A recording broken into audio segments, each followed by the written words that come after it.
Assalamualaikum warahmatullahi wabarakatuh. Kami dari kelompok 2 Sejarah Indonesia, kami di sini akan mempresentasikan tugas kelompok, yaitu masa kepemimpinan Presiden keempat. Perkenalkan, nama saya Asbi. Saya Hilda Sapitri. Saya Febrianti. Saya Sri Rahayu. Saya Muhammad Diki. A. Pembentukan Kabinet Persatuan Nasional. Kabinet pertama Gus Dur, Kabinet Persatuan Nasional adalah kabinet koalisi yang meliputi anggota berbagai politik, yaitu PDIP, PKB, Golkar, PPP, PAN, dan Partai Keadilan atau dengan disingkatan PK. Non-partisan dan TNI juga ada dalam kabinet tersebut. Wahid kemudian mulai melakukan 2 reformasi pemerintahan. Reformasi pertama adalah membubarkan Departemen Penerangan, senjata utama rezim Soeharto dalam menguasai media. Reformasi kedua adalah membubarkan Departemen Sosial yang korup pada November tahun 1999. Wahid mengunjungi negara-negara anggota ASEAN, yaitu Jepang, Amerika Serikat, Qatar, Kuwait, dan Yordania. Setelah itu, pada bulan Desember, ia mengunjungi Republik Rakyat Tiongkok. Setelah 1 bulan berada dalam Kabinet Persatuan Nasional, Menteri Koordinator Pengentasan Kemiskinan atau singkatannya itu adalah Menko Taskim, Hamzahas, mengumumkan pengunduran dirinya pada bulan November. Muncul dugaan bahwa pengunduran dirinya diakibatkan karena Gus Dur menuduh beberapa anggota kabinet melakukan korupsi selama ia masih berada di Amerika Serikat. Beberapa menduga bahwa pengunduran diri Hamzahas diakibatkan karena ketidaksenangannya atas pendekatan Gus Dur dengan Israel. Rencana Gus Dur adalah memberikan Aceh referendum. Namun referendum ini menentukan otonomi dan bukan kemerdekaan seperti referendum Timor Timur. Gus Dur juga ingin mengadopsi pendekatan yang lebih lembut terhadap Aceh dengan mengurangi jumlah personil militer di negeri seramba Mekah Aceh tersebut. Pada tanggal 30 Desember, Gus Dur mengunjungi Jayapura di Provinsi Irian Jaya. Selama kunjungannya, Abdurrahman Wahid berhasil meyakinkan pemimpin Papua bahwa ia mendorong penggunaan nama Papua. Bagian B, reformasi bidang hukum dan pemerintahan. Pada masa pemerintahan Abdurrahman Wahid, MPR melakukan amandemen terhadap Undang-Undang Dasar 1945 pada tanggal 18 Agustus tahun 2000. Amandemen tersebut berkaitan dengan susunan pemerintahan negara Kesatuan Republik Indonesia yang terdiri atas pemerintahan pusat, provinsi, kabupaten, dan kota. Amandemen ini sekaligus mengubah pelaksanaan proses pemilihan umum berikutnya, yakni pemilik hak suara dalam memilih langsung wakil-wakil mereka di tiap tingkat Dewan Perwakilan tersebut. Selain amandemen tersebut, upaya reformasi di bidang hukum dan pemerintahan juga menyentuh institusi Angkatan Bersenjata Republik Indonesia atau dalam singkatan ABRI yang terdiri atas unsur TNI dan Polri. Institusi ini kerap dimanfaatkan oleh pemerintah Orde Baru untuk melanggengkan kekuasaan, terutama dalam melakukan tindakan represif terhadap gerakan demokrasi.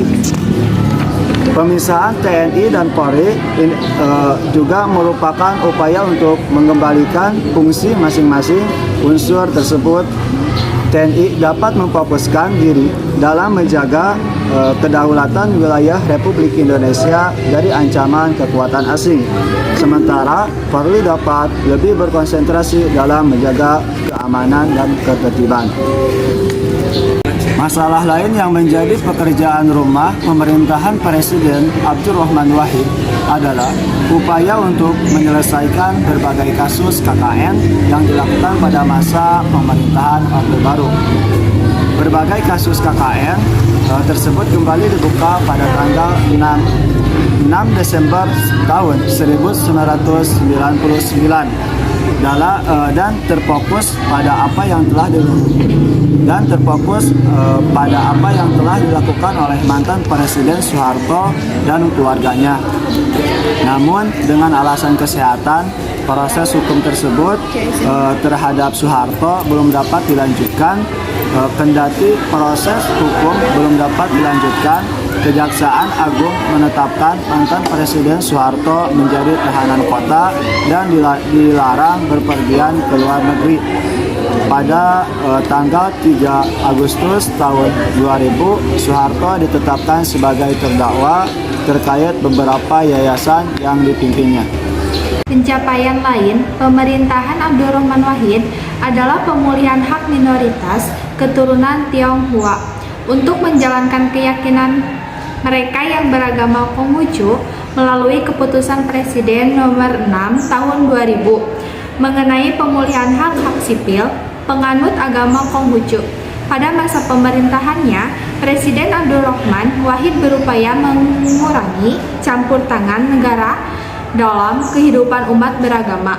Namun di sisi lain, ia justru mengambil sikap yang berseberangan dengan sikap partai politik pendukungnya terutama dalam kasus komunisme dan masalah Israel.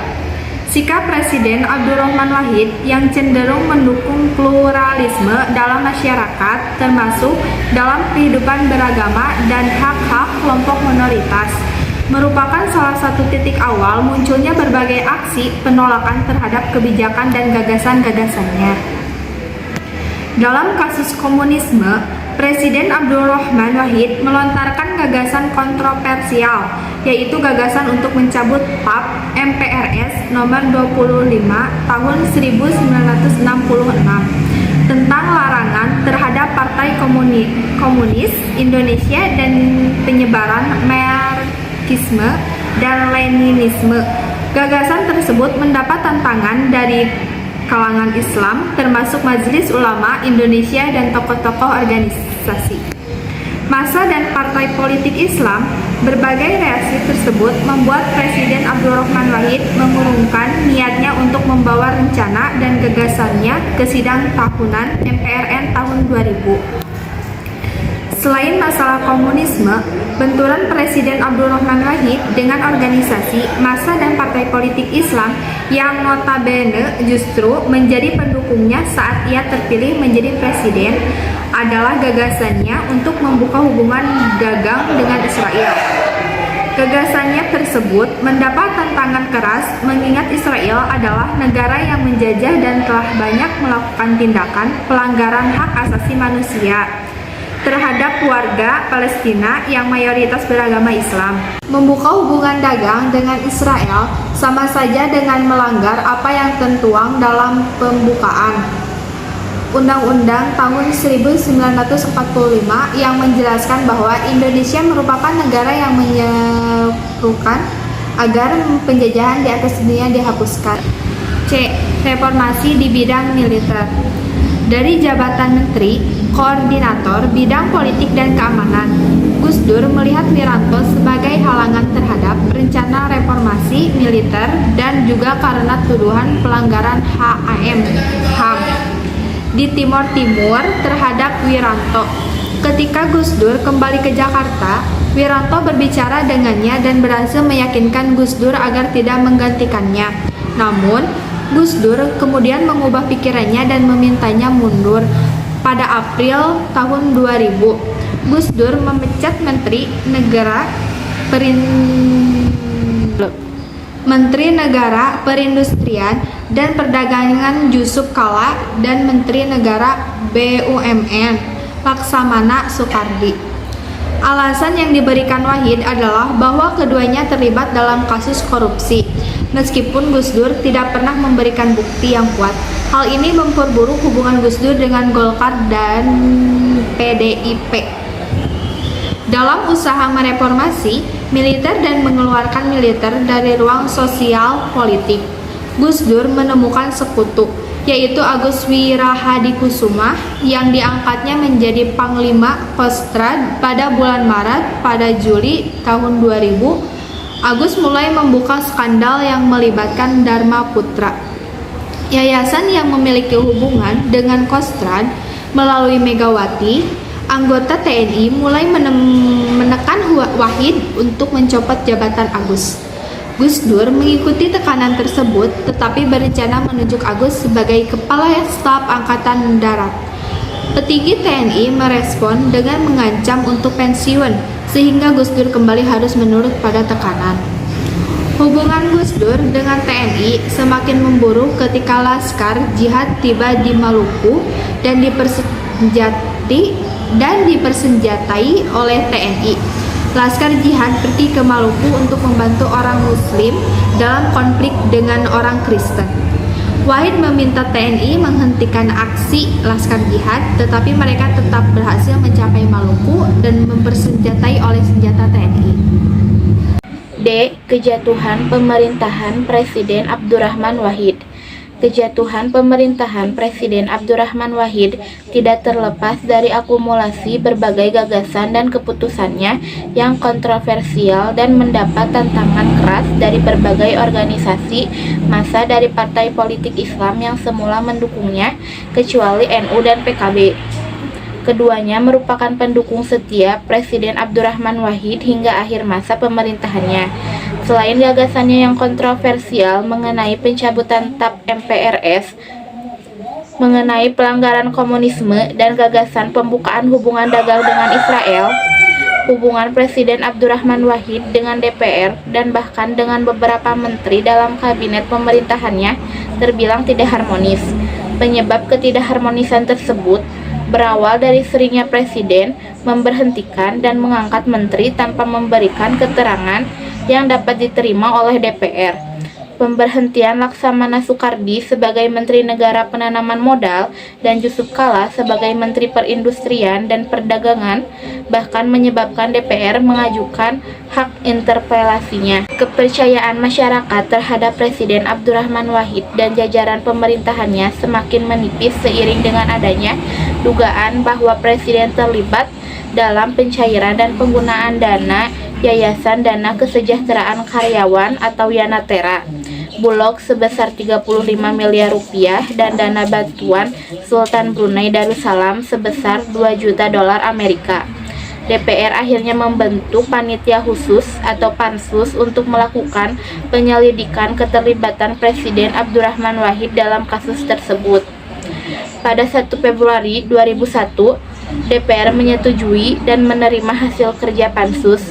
Keputusan tersebut diikuti dengan memorandum yang dikeluarkan DPR berdasarkan TAP MPR nomor 3 MPR 1978 pasal 7 untuk mengingatkan bahwa Presiden telah melanggar haluan negara, yaitu melanggar Undang-Undang Dasar 1945 pasal 9 tentang sumpah jabatan dan melanggar TAP MPR nomor 9 MPR tahun 1998 tentang penyelenggaraan negara yang bebas KKN. Presiden Abdurrahman Wahid tidak menerima isi memorandum tersebut karena dianggap tidak memenuhi landasan konstitusional. DPR sendiri kembali mengeluarkan memorandum kedua dalam rapat paripurna DPR yang diselenggarakan pada tanggal 30 April 2000. Rapat tersebut memberikan laporan pandangan akhir fraksi-fraksi di DPR atas tanggapan Presiden terhadap memorandum pertama. Hubungan antara Presiden dan DPR semakin memanas seiring dengan ancaman Presiden terhadap DPR.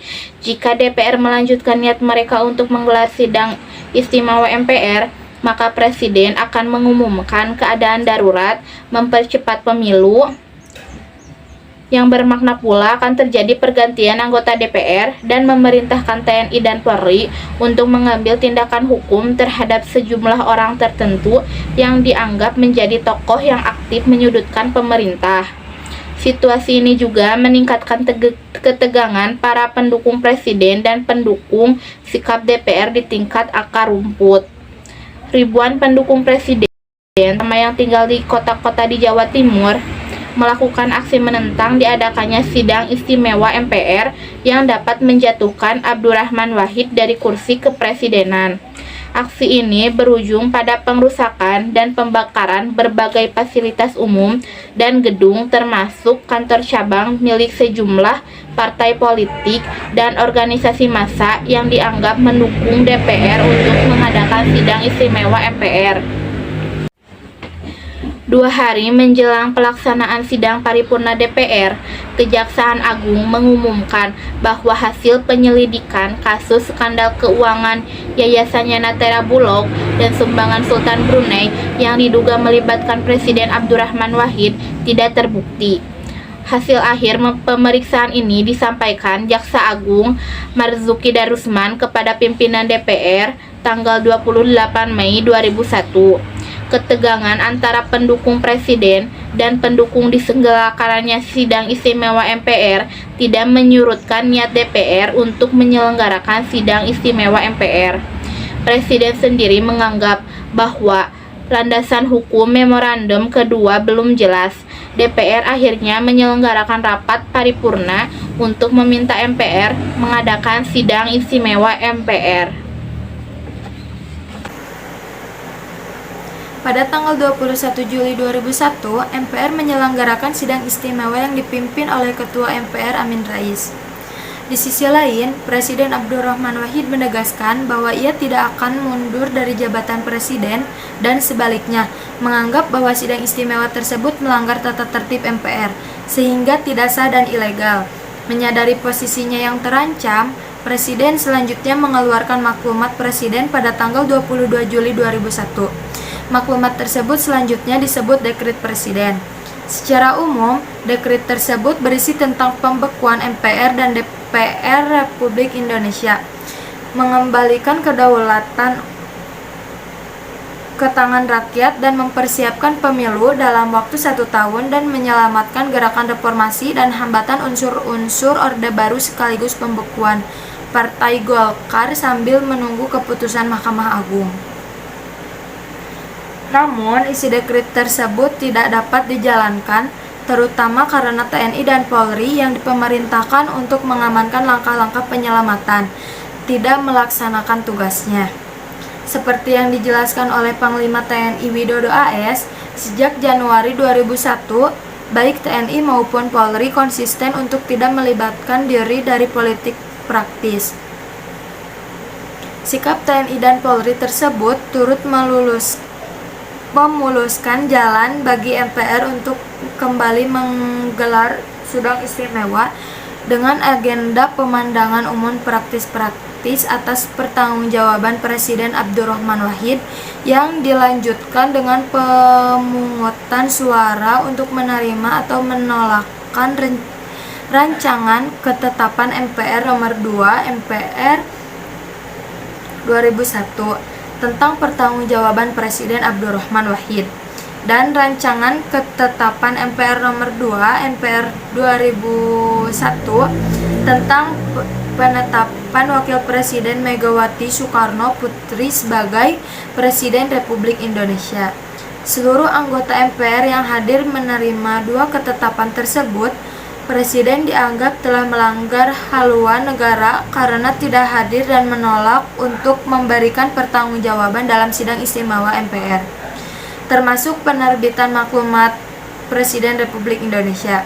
Dengan demikian, MPR memberhentikan Abdurrahman Wahid sebagai Presiden dan mengangkat Wakil Presiden Megawati Soekarno Putri sebagai Presiden kelima Republik Indonesia pada tanggal 20 Juli 2001. Kesimpulan, sidang umum MPR 2000 hampir tiba. Popularitas Gus Dur masih tinggi, sekutu Wahid seperti Megawati, Akbar, dan Amin masih mendukungnya meskipun terjadi berbagai skandal dan percopotan menteri. Pada sidang umum MPR, pidato Gus Dur diterima oleh mayoritas anggota MPR. Selama pidato, Wahid menyadari kelemahannya sebagai pemimpin dan menyatakan ia akan mewakilkan sebagian tugas. Anggota MPR setuju dan mengusulkan agar Megawati menerima tugas tersebut. Pada awalnya MPR berencana menerapkan usulan ini sebagai TAP MPR. Akan tetapi keputusan Presiden dianggap sudah cukup. Pada 23 Agustus, Gus Dur mengumumkan kabinet baru meskipun Megawati ingin pengumuman ditunda. Megawati menunjukkan ketidaksenangnya dengan tidak hadir pada pengumuman kabinet. Kabinet baru lebih kecil dan meliputi lebih banyak non-partisan. Tidak terdapat anggota Golkar dalam kabinet baru Gus Dur. Pada September, Gus Dur menyatakan darurat militer di Maluku karena kondisi di sana semakin memburuk. Pada saat itu semakin jelas bahwa Laskar Jihad didukung oleh anggota TNI dan juga kemungkinan didanai oleh Fuad Bawazir. Menteri Keuangan terakhir Soeharto, pada bulan yang sama bendera bintang kejora berkibar di Papua Barat.